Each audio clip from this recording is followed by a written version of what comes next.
घटनाओं का अचानक मोड़ आपकी जिंदगी को पूरी तरह बदल सकता है। यूसुफ के साथ ऐसा ही हुआ। यूसुफ के सत्ता में आने और उसके बाद पड़े अकाल की यह कहानी दर्शाती है कि परमेश्वर की योजनाएं अक्सर ऐसे तरीकों से प्रकट होती हैं जिनकी हम कल्पना भी नहीं कर सकते। यह एक महाकाव्यात्मक कहानी है जो परमेश्वर की देखभाल, तैयारी और कष्ट व फलदायिता के अटूट संबंध को दर्शाती है।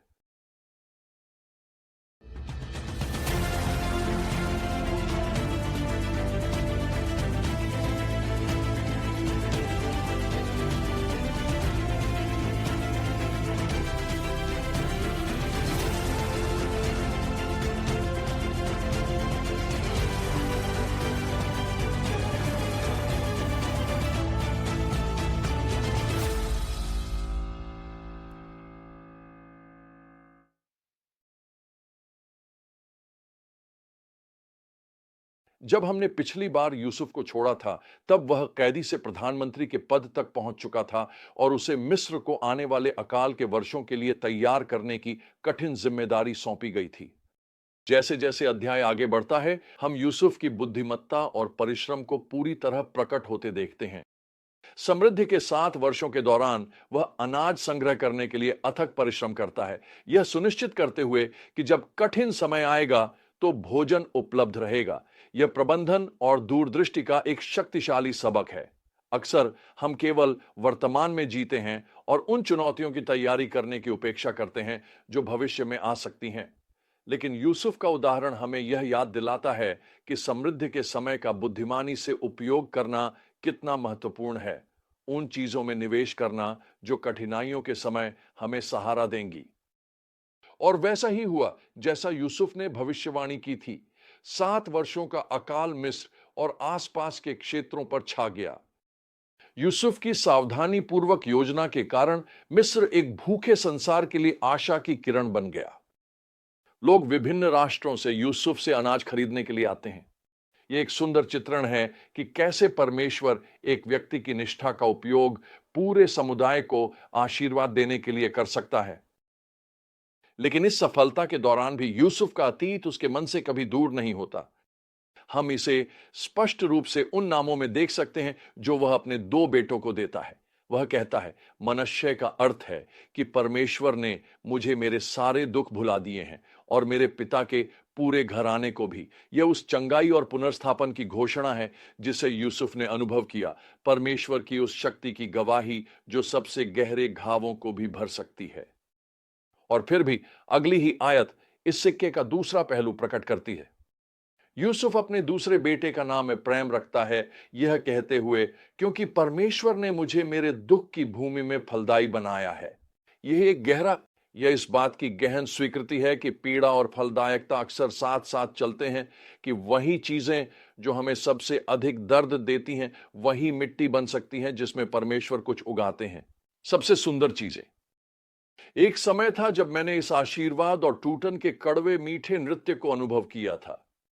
अपनी सेवकाई के पहले 10 वर्षों में मैंने एक युवा सुसमाचार प्रचारक के रूप में दुनिया की यात्रा की और परमेश्वर को शक्तिशाली रूप से कार्य करते हुए देखा।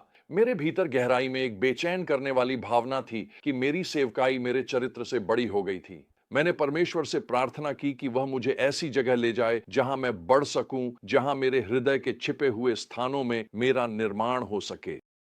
उस प्रार्थना के कुछ ही समय बाद मैंने खुद को जर्मनी के एक ग्रामीण इलाके में एक छोटे चर्च की अगुवाई करते हुए पाया, जहां न तो कोई चमक दमक थी और न ही भीड़। और जबकि वे वर्ष चर्च में अविश्वसनीय वृद्धि और फलदायिता से भरे थे, वहीं वे गहरी व्यक्तिगत पीड़ा से भी जुड़े थे, क्योंकि हमारा बेटा एक गंभीर बीमारी का सामना कर रहा था। लेकिन इसी पीड़ा और गुमनामी की भट्टी में परमेश्वर ने मेरे हृदय में अपना सबसे गहरा कार्य किया। यूसुफ की तरह मैंने यह खोजा कि जिस स्थान पर मैंने सबसे अधिक कष्ट झेला, वही मेरी सबसे बड़ी आत्मिक वृद्धि का स्थान भी था। यह एक ऐसा समय था जब मुझे छंटाई, परिशोधन और परमेश्वर पर निर्भर रहना सीखना पड़ा, जो मैंने पहले कभी नहीं किया था। और भले ही मैंने उस मार्ग को स्वयं न चुना होता, लेकिन अब पीछे मुड़कर देखने पर मैं देख सकता हूं कि परमेश्वर ने इसका उपयोग मुझे उस कार्य के लिए तैयार करने में किया जो आगे आने वाला था। यूसुफ की कहानी तब एक नया मोड़ लेती है जब उसके भाई अकाल की निराशा से प्रेरित होकर मिस्र पहुंचते हैं। अचानक यूसुफ खुद को उन्हीं लोगों के सामने खड़ा पाता है जिन्होंने उसके साथ विश्वासघात किया था। वे वही लोग थे जिनके बारे में उसने सपना देखा था कि एक दिन वे उसके सामने झुकेंगे, और एक चौंकाने वाले मोड़ में ठीक वैसा ही होता है। भाई यूसुफ के सामने झुकते हैं, उसके युवावस्था के सपनों को पूरा करते हुए, लेकिन इस बात से अनजान कि उनके सामने खड़ा शक्तिशाली व्यक्ति उनका अपना ही रक्त संबंधी है। यह एक ऐसा क्षण है जो तनाव और संभावनाओं से भरा हुआ है। क्या यूसुफ अपने अधिकार का उपयोग बदला लेने के लिए करेगा? क्या वह कटुता और क्षमा न करने की भावना से खुद को जलने देगा?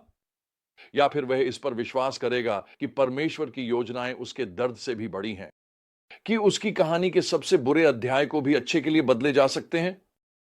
जैसे जैसे कहानी आगे बढ़ती है, हम देखते हैं कि यूसुफ इस पुनर्मिलन को किस अद्भुत तरीके से संभालता है और वह किस प्रकार अकल्पनीय पीड़ा के सामने बुद्धिमत्ता और अनुग्रह को प्रदर्शित करता है। लेकिन फिलहाल उसकी कहानी हमें अपने जीवन यात्रा पर विचार करने के लिए आमंत्रित करती है, उन स्थानों पर जहां पीड़ा और सफलता आपस में जुड़ती है। शायद आप खुद को एक अकाल के दौर में पाते हैं जहां कठिनाइयों में परमेश्वर की उपस्थिति देखना कठिन हो रहा है, या शायद आप समृद्धि के समय में हैं जहां यह भूलने का प्रलोभन है कि आपको यहां तक कौन लेकर आया है। आप जहां भी हों, यूसुफ की कहानी हमें याद दिलाती है कि परमेश्वर हमेशा कार्य कर रहे हैं, हमारी कहानियों को अपनी महान मुक्ति की रूपरेखा में बुन रहे हैं।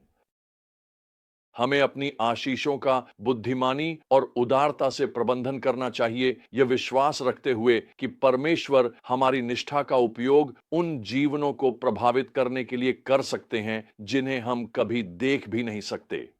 आज इस सत्य को अपनाएं कि हमारी गहरी संघर्ष की घड़ियां ही हमारी सबसे बड़ी फलदायिता का स्रोत बन सकती हैं, यदि हम परमेश्वर के हाथ को इस प्रक्रिया में हमें आकार देने दें और इस सब के बीच अपनी दृष्टि उस पर टिकाए रखें जो एक ऐसी कहानी लिख रहा है जो आपकी अपेक्षा या कल्पना से कहीं अधिक महान है।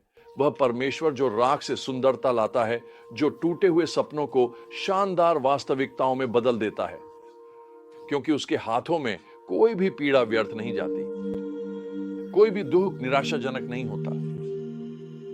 वह अभी भी हम पर कार्य कर रहा है।